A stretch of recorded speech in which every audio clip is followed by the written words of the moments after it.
Well, guys, we have to talk. We have to talk about this thing.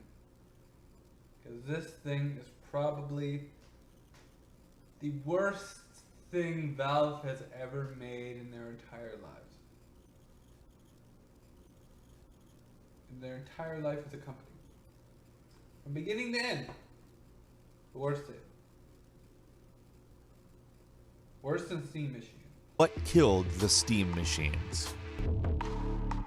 Hello everyone, this is the Jocko's Lair. I'm here to help out Mr. Brandon with his own commentary since he stated that the Steam Machine was one of the Valve's worst decisions. I didn't have a problem with it, his statement, just the fact he never explained why. I know Mr. Brandon is slow and gay, but I'm going to be his friend and help make his points for him. Number one, Steam Machines came out with too many models and none was reasonable price for a console killer and to try to compete with Sony and Microsoft.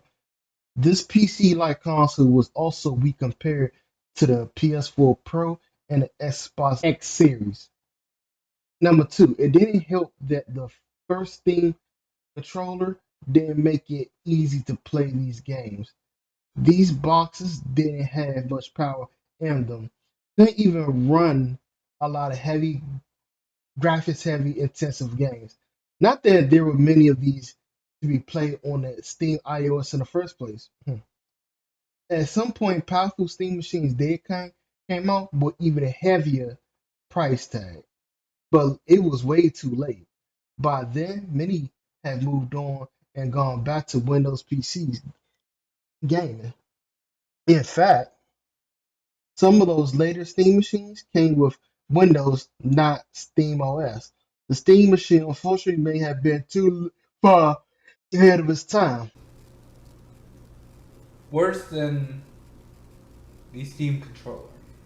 In order to make PC games work in the living room, Valve had to design an all-new controller to make sure people could play a wide variety of PC games. In the development process, the Steam controller was supposed to be a jack of all trades, but in reality, it fails to do anything well. First thing you'll notice after picking up the Steam controller is just how cheap it feels. The Steam controller is made entirely of plastic except for its rubberized thumbstick. In contrast to the Xbox One controller, the Steam controller feels like a cheap gamepad you buy to play games on your iPad. In the hand, the Steam controller is relatively comfortable after you get over some initial awkwardness. The touchpads are angled upward, and you'll strain your thumbs trying to lay them flat. The trick is to use the tip of your thumbs to glide across the touchpads instead. The letter buttons are a little small to my liking and result in some mispresses. The shoulder buttons are extremely stiff, requiring a lot of force to press. The trigger buttons are okay, but I wish there was more resistance. What makes the Steam controller different from any other controller is its dual touchpads. In addition to making the controller look like a surprised owl, the dual touchpads try to emulate using a mouse. Each touchpad has a motor underneath it to provide haptic feedback, and they feel good. One of the problems using a touchpad instead of a thumbstick is finding dead center. My thumbs often wandered off to the side, where a thumbstick would return to center on its own. I found myself hunting for dead center a lot. I played a variety of games with the Steam controller, and it excelled at none of them.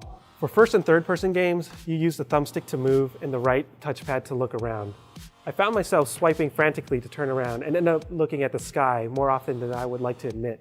Tweaking the sensitivity settings helped, but I was never as accurate as I was with a keyboard or mouse, or even an Xbox controller. The Steam controller fared best with platformers and racing games, but that's unsurprising since you don't need to use the awkward touchpads to play those games. Things aren't all bad with the Steam controller. It works flawlessly with SteamOS and Big Picture mode. Battery life is also great, with an estimated playtime of around 80 hours. I expected the touchpad's haptic motors to impact the battery life, but it doesn't seem to be the case. The controller is truly plug and play, and you can remap the buttons any way you want. But the ability to remap it is also one of the biggest flaws, since some games will take a bit of effort to set up. Valve allows you to download community configurations, but they're a hit or miss. I really wanted to like the Steam controller, especially after so many variations and delays. There's undoubtedly a lot of work put into the controller, but I just couldn't enjoy playing games with it. I wanted the Steam controller to feel natural. Instead, it takes a lot of tweaking to feel remotely intuitive. Hopefully, the company takes a closer look at the competition and can polish its controller in the future. As it stands, I cannot recommend buying the Steam controller. Save your $50 and buy an Xbox One controller instead. Sure, the Xbox controller won't be able to play every game, but at least it works great with the games the controller supports. Worse than SteamOS. Worse than Half-Life Alyx. What? Bro, what are you talking about, man? Worse than Valve Index. This right here is the worst thing that they've ever made. Now, you might be like, well, Brandon, look, Full Metal Kendo, you gotta understand. They are trying to compete with the Nintendo Switch. No, I don't think you're understanding me. I said 10-year-old game, remastered, port to the Switch, $60. Make it happen. Sir, I believe we are in a bit of a conundrum. What exactly seems to be the issue? It looks like Steam just made a portable system. Oh, so what? Sony tried to do the same thing, and we all know how that ended. Am I right? That was a good one, sir. Why are you bothering me with this stuff? Well, who cares what Steam does? Well, naturally, people are comparing it to the Switch, and this thing is damn near 10 times more powerful than the Switch, while being only $50 more expensive. Time out. You're telling me that this copycat is $50 more than the Nintendo Switch? It's never gonna sell. It's $50 more than it's never gonna. The hell was that? It's sold out. What? It looks like reservations were on Steam around 1 p.m. It's only 1:05 p.m. Why? Why are they trying to compete with the Nintendo Switch? Number one, I'm not a, I know about the Switch. I have a Nintendo Switch Lite right here. I got just the other day. It's pretty cool. Nintendo Switch Lite. I got one. I have a regular Switch, the white box one. From back in 2018 when I got it.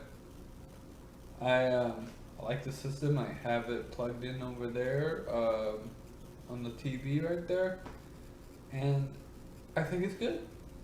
I think the Nintendo Switch is really good. But Valve wants to compete with that. They want to be the next Nintendo or something and make billions of dollars. But the problem is they're never going to do it. Nobody cares. Nobody cares. And they're just like, we have an AMD APU just as like the consoles do. Woo! Woo!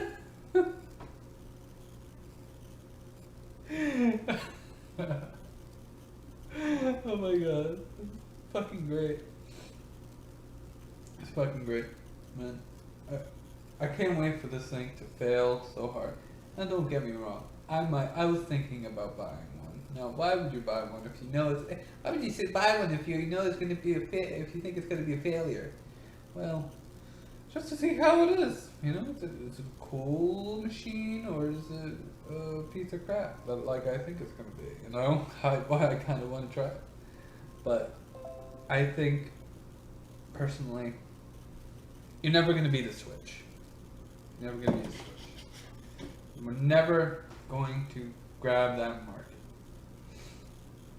Because that market has chosen. They've been like, yeah, we are going to buy Nintendo Switch games, and we don't care about what Valve does or what Steam does, whatever. Can you even play Pokemon on this crap? Not legally, but yes. And what about Legend of Zelda? Not legally, but yes. Metroid, Super Smash Brothers. Not legally, but yes. Son of a... They think they can come into my neighborhood and pull this crap? And that's the end of that. You know, that's the end. That's the end of Valve. See, Valve's problem. The Epic Game Store buying up the exclusives for their digital PC store. And what's Valve doing? They're making crap nobody cares about other than them. Like Half-Life Alyx, Steam OS, Steam Machines, Valve Index. Oh God. I just don't know anymore. I just don't know what is fucking wrong with them. They are the dumbest fucking company in the fucking gaming industry. Literally, they're so fucking dumb. They're seriously making these fucking terrible ass fucking products and decisions, and they don't even care about their legacy as a PC game developer, making stuff like Half-Life 1, Half-Life 2, Half-Life Episode 1 and Episode 2, Left 4 Dead 1 and 2, Portal 1 and 2. And notice how most of these games don't have the number 3. Have you noticed that? You notice that? It's terrible. They are a shadow of their former selves. They're just like, we need to get people who are engineers and can engineer stuff and stuff like that, so we can make our own products. It's like, why? You guys are a PC game developer, and you're investing in engineers and not investing in games. See, that's the problem. That's why Epic is killing you guys. You see? They are killing Steam and getting the support of the developers, because Valve doesn't care about the developers. Valve just cares about Steam and making a profit and trying to make these products that they think are cool. But really, it's going to fall flat on their face. And I'm going to be there when it does. And I'll laugh at every single one of you who buys it, with the expectation that it's somehow innovative and cool. Oh my god, it's innovative, it's cool, it's Brandon, how dare you fucking make fun of it, it's fucking great. Yeah. Hell, even the Switch is a better idea than Steam Machine. And the Steam Deck, as they call it. Horrible name, by the way. Steam Deck. Horrible. It's shitty. It sucks. No one cares.